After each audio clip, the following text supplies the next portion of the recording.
Buenas noches, amados. Buenas noches, amigos bellos. Espero que estén muy bien, ¿vale? Náguara, los extrañamos. Claro. Mire, han sido unos días movidos. No hemos enviado el pan, partiendo el pan, pero también hemos tenido direcciones específicas como casa, que esperamos que los que las hayan recibido nos hayan podido acompañar en esas direcciones específicas. Pero aquí estamos, queremos seguir partiendo este pan todos juntos para que el evangelio siga expandiéndose, para que la voz de Dios siga siendo escuchada por los oídos de, como tú dices, amor, de sus hijos. Claro, vale. Fíjate que la semana pasada se hizo Cena del Señor, se hizo todavía reloj de oración, adoración, se hicieron muchas cosas, se sigue haciendo el trabajo espiritual, pero siempre tenemos que tener algo en cuenta. Cuando se está haciendo un trabajo espiritual es para la obra de Cristo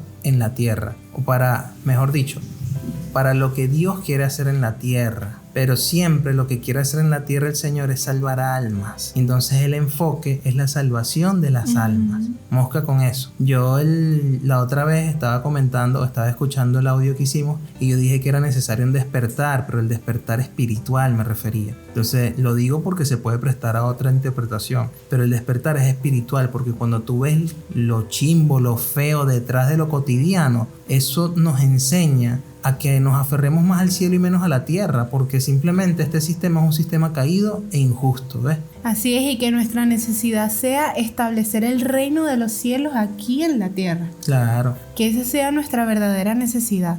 Y bueno, de eso vamos a hablar hoy, ahorita casi en vivo y en directo, desde Fundación Mendoza. Claro, vale. Aquí en Fundación Mendoza, donde llueve en este momento, Náguara, un diluvio tremendo. Pero eso es una lluvia de bendiciones, como decía Juan Luis Guerra. Sabroso. Hoy vamos a estar con Juan, capítulo 18, del versículo 12 al versículo 17, en Palabra de Dios para Todos. Y el menú del día de hoy dice así. Entonces el grupo de soldados, el comandante y los guardias judíos arrestaron a Jesús y lo ataron. Lo llevaron primero a Anás, quien era el suegro de Caifás, el sumo sacerdote de ese año. Caifás era el que les había dicho a los líderes judíos que era mejor que un hombre muriera por todo el pueblo.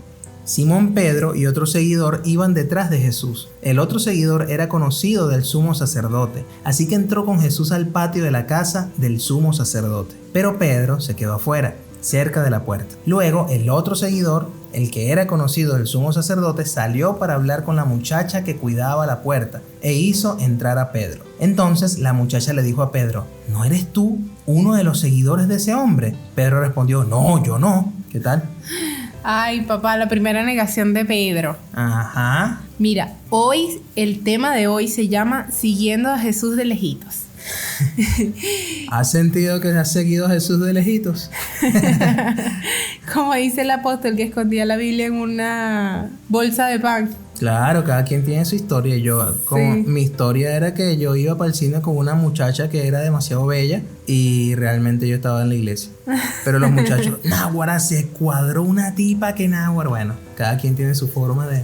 ¿Ves? Siguiendo a Jesús de lejitos. Pero bueno, a pesar de que el tema de hoy se llama así, les comento que vamos a hablar sobre establecer el reino de los cielos en la tierra, porque fíjense que el primer versículo dice: entonces el grupo de soldados, el comandante y los guardias judíos arrestaron a Jesús y lo ataron. Recordemos que eso eran 600 personas, más los guardias, más el comandante, o sea, era un gentío. Era un gentío para atar a Jesús. Entonces yo lo que veía es que a veces pareciera que todo el mundo, todo tu alrededor, te quiere sumergir y te tiene como atado de manos, que tú no sabes qué hacer. Sientes que no puedes hacer nada. Pero tu identidad de hijo de Dios te hará saber que Dios incluso allí no ha perdido el control. Y tenemos que siempre recordar pues que a los que aman a Dios todas las cosas nos ayudan a bien. Así es. Y aquí podemos ver, ¿verdad?, que a pesar de que tenemos las manos atadas terrenalmente, de que podamos tener en alguna situación y en alguna adversidad las manos atadas terrenalmente, tenemos armas que son mayores, que son las armas espirituales. Amén. ¿Por qué? Porque recuerdo cuando Jesús está frente a Pilato y le dice, ¿acaso yo no podría orar a mi Padre y me enviaría una legión de ángeles a defenderme? O sea, Jesús en ese momento, él podía orar al Padre también y decirle que le enviara una legión de ángeles para que lo ayudara. Pero Jesús sabe que hay algo mayor que viene después de la cruz y él sabe que sus armas son mayores y el arma que está usando allí con las tinieblas y que posteriormente sería lo que vencería las tinieblas en la cruz del Calvario era la humillación. Amén. Por eso él permitió que lo arrestaran, porque cedió. Amén. No porque verdaderamente tuvieran más poder de él, sino porque él se entregó por amor de nosotros. Amén. Más adelante dice, lo llevaron primero a Anás, quien era el suegro de Caifás, el sumo sacerdote de ese año, y ese Caifás fue el que dijo que era mejor que un hombre muriera por todo el pueblo a que todo un pueblo muriera por un hombre, ¿sabes? Y claro, esa es una de las mejores cosas que ese hombre pudo haber dicho y de verdad que eso es lo que nos tiene hoy salvos, ¿no? Pero quería mencionar, históricamente los judíos estaban acostumbrados a que el sumo sacerdote era un cargo vitalicio y es por eso que lo llevan primero a Anás, porque Anás antiguamente había sido sumo sacerdote, pero Roma, como decía, no, el sumo sacerdote tiene que durar un tiempo específico, entonces lo iba cambiando, iba rotando los sumos sacerdotes, entonces pasaron los hijos de Anás. En este momento ya le tocaba al yerno de Anás, que era Caifás, pero en sí, a la perspectiva judía, la mayoría confiaba más o veía más a Anás como el sumo sacerdote. Y por eso es que primero, bueno, lo llevan a Anás. Claro, era el suegro. Claro, sí, o sea, el suegro es el que manda. Pero, ¿sabes qué veo aquí? Que bueno, sea que Anás, que Caifás, que no sé qué. Imagínate tú que venga y te traigan aquí a Jesucristo, o sea, el Hijo de Dios, para que tú juzgues si está bien o está mal. O sea, primero ya nada más eso, que tú juzgues a Dios. Y después, no solamente eso, sino que tengas la carga de juzgar lo mal, o sea, de buscar falsos testimonios para ponerlo como culpable a Jesucristo. ¿Qué tal? Naguará. O sea, es como que el colmo de la maldad y el colmo de la injusticia. Pero fíjate que esa injusticia en ese momento fue necesaria, porque era necesario, como tú dijiste, amor, y como lo vuelvo a repetir, creo que ya lo había dicho aquí en el desayuno, pero en partiendo el pan.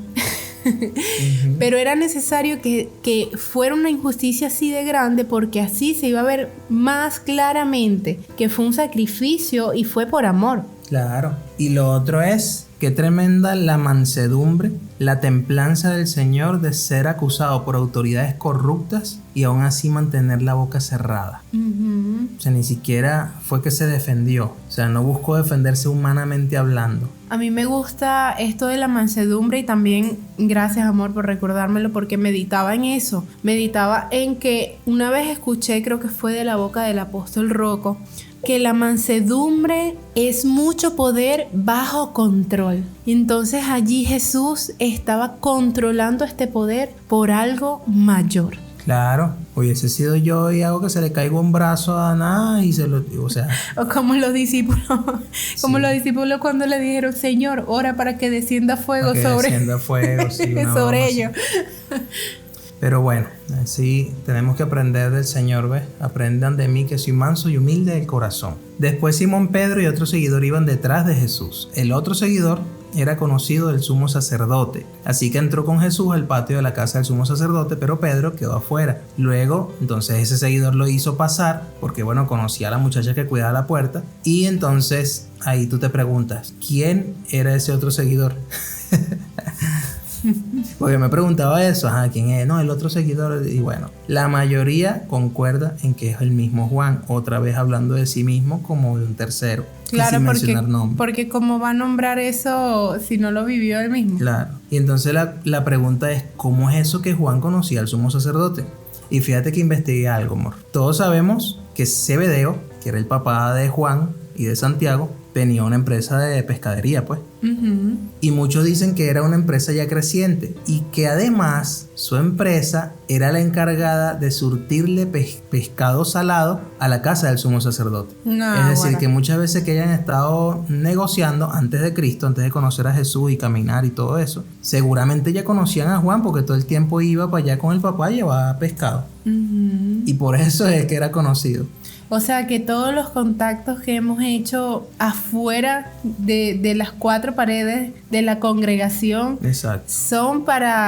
sirven para propósitos eternos. Exactamente, no hay nada con despropósito. Ay, no, que yo conozco a no sé quién. Bueno, por algo el Señor permitió que tú conocieras a esa persona. Predícale, vale, predícale. Predícale. Y cuántas veces a mí también me pasó. O sea, yo conocía a personas. Una vez yo conocí un sendo malandro así durísimo. Y le caí bien pues al tipo. El tipo, no, vale, tú me haces reír, ¿qué tal? Y yo así con todo el miedo y la broma. Sí, vale, que yo soy burda de gracioso. Y Ya me empezaste a reír otro poquito. y un día me acuerdo que yo llego tardísimo y estaba así y me iban a atracar. Y resulta que estaba el tipo ese, estaba él ahí. Y cuando me ve me dice, Rafa, no vale, ¿cómo están las inversiones y no sé qué? ¿Qué tal? Y yo echando bromas así todo, tú sabes. Embarrado. Y bueno, no, vale, bien, vale, el índice bursátil ha subido y tal, así como yo siempre echaba broma. Ah, no, vale, sigue, no, déjenlo, sigue adelante. Y yo, una guara de la que me salió. Sudando frío. Con un propósito, ¿no? Y a veces es Directo así. para el baño, Sí. ¿verdad? Y a veces es así, y a veces son cosas más fuertes, ¿no? Que estás en, no sé, en un hospital, una cuestión, y resulta que tú conoces al dueño o al médico, y el médico... Yo he escuchado muchas cosas así que han pasado entre hermanos. Ujú. Entonces, el Señor nada hace sin un propósito, ni siquiera estas conexiones.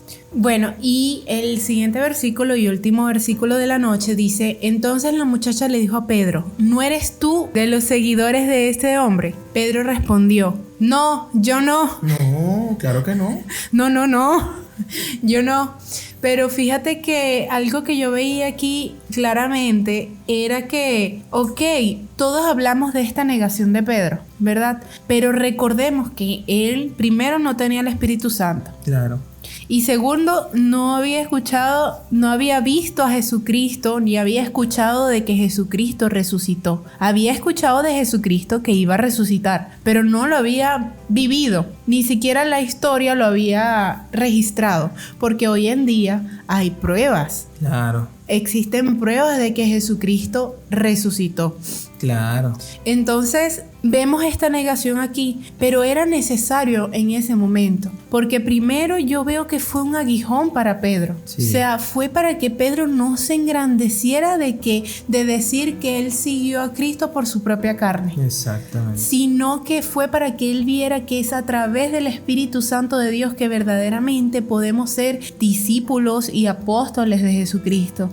Y segundo, que yo creo que era necesario que ellos, como tú dijiste, amor, fueran resguardados para que no fueran crucificados juntamente con Cristo, porque ellos fueron los pioneros de esa iglesia primitiva, Claro. los que por boca de ellos hoy en día nosotros conocemos el Evangelio. Recordemos cuando Pedro le predica a la multitud de los 5,000, o sea, se cuentan creo que 5,000 hombres, no se cuentan a las mujeres ni a los niños, o sea, fue una cantidad impresionante de personas. Claro. Entonces, de ahí para acá ha llegado todo el evangelio y era necesario que ellos estuvieran resguardados. Entonces el Señor usó esta negación para múltiples propósitos. No solamente se quedó en que Pedro lo negó y fue feo, humanamente hablando, sino que fue más allá. Hizo una gloria de esa negación. Claro. Y así actúa el Señor hoy en día. Él puede hacer una gloria de tus caídas. Él puede hacer una gloria de las situaciones horribles por las que estés atravesando o de esta situación terrible que podamos estar atravesando como nación. Claro, vale. Y bueno, es tremendo aquí esto, ¿no? Porque ves a Pedro que lo niega, pero al mismo tiempo ese mismo Pedro fue el único que estuvo, bueno, aparte de Juan porque tenía esos contactos, Pedro fue el único que, oye, y además que era el que siempre estaba, el que siempre veía, el que estaba de primero, el más bocón. Sí. Y él agarró y fue y siguió al Señor como a escondidas, como de lejitos y todo, con sus propias fuerzas. Y a veces nosotros queremos hacerlo así con nuestras propias fuerzas y te vas a dar cuenta que no se puede seguir a Jesús así, necesitas del Espíritu Santo. Y fue el más visible. Sí. O sea, como tú dices, fue el más visible porque, o sea, le cortó la oreja al guardia. ¿Cuántos guardias no lo habrán visto haciendo eso? Entonces, No. guardias que podían estar ahí donde él estaba cerca de Jesús. Él no tenía, o sea, él en su humanidad amó al Señor a tal punto de seguirlo, pero en su humanidad también falló. Claro. Y ahí fue donde él se da cuenta que necesita verdaderamente del Espíritu Santo de Dios. Claro. Y es cuando después de la resurrección él espera pacientemente junto a los otros en obediencia a lo que el Señor les manda hacer para que viniera ese Pentecostés, esa llenura del Espíritu Santo de Dios que el mismo Jesucristo se los había prometido. Amén. Y Pedro es restaurado porque nada, ahora qué duro era después eso. Yo me imagino que él mismo se veía a sí mismo esos recuerdos negando a Cristo después de haber dicho no, jamás te negaré y nada, ahora. Más adelante vamos a ver lo del sonar de la trompeta, bueno, del gallo. Ay, ya me adelanté. Bueno, el miedo lo invadió indudablemente y él cayó. Pero qué bello del Señor, cómo lo restaura. Y eso es un vivo ejemplo de cómo Él nos restaura hoy y siempre nos va a restaurar. Amén. Por muchas caídas que podamos tener, por muchas veces que el miedo nos invada, el Señor está ahí para decirnos tranquilo, yo estoy aquí. Amén. ¿Sabes? Como cuando se hundió en el mar y Él lo levanta. Pero fue el único también. Sí, fue el único. O sea, entonces tú puedes decir, sí, pero bueno, tienes poca fe porque te hundiste. Ajá, pero los demás ni siquiera dieron el paso. Ni siquiera se No, que atrevieron. tú lo negaste, los demás ni siquiera estaban ahí para negarlo. Hay muchas voces que pueden venir a condenar, Sí, pero mayor es la voz del Señor. amén. Mayor es su abrazo, mayor es su amor, mayor es ese amor por el que se entregó por nosotros. Así que con esta palabra preciosa le damos gracias a nuestro amado Jesucristo por entregarse con ese amor para con nosotros, por tener esa mansedumbre de humillarse como ese corderito y entregarse en obediencia para agradar al Padre y para salvación de todos nosotros. Gracias, Jesús, que sea tu sangre preciosa cubriéndonos en este tiempo y podamos tener esa mansedumbre que tú tuviste, que tú tienes, Jesucristo. Esa mansedumbre que es parte de tu carácter, dánosla hoy. Anhelamos tener esa mansedumbre y saber los tiempos, saber los momentos en los que debemos ser valientes y enfrentarnos y decir y hablar y saber cuáles son los tiempos de callar y de resguardarnos. Que la prudencia que podamos tener sea la llenura del Espíritu Santo de Dios que nos direccione en todo tiempo. En tu santo nombre, Jesucristo. Amén y amén. Amén. Bueno, amados, estamos despedidos. No olviden de compartir este pan y de partirlo en sus casas para que todos esos que tienen hambre puedan comer de la verdadera comida que les saciará para vida eterna. Y recuerda que este pan no es para ninguna denominación específica, sino para los hijos de Dios, los que aman su voz y buscan su presencia. Entonces, bueno, nos escucharemos mañana. Vamos a orar. Bye. Bye.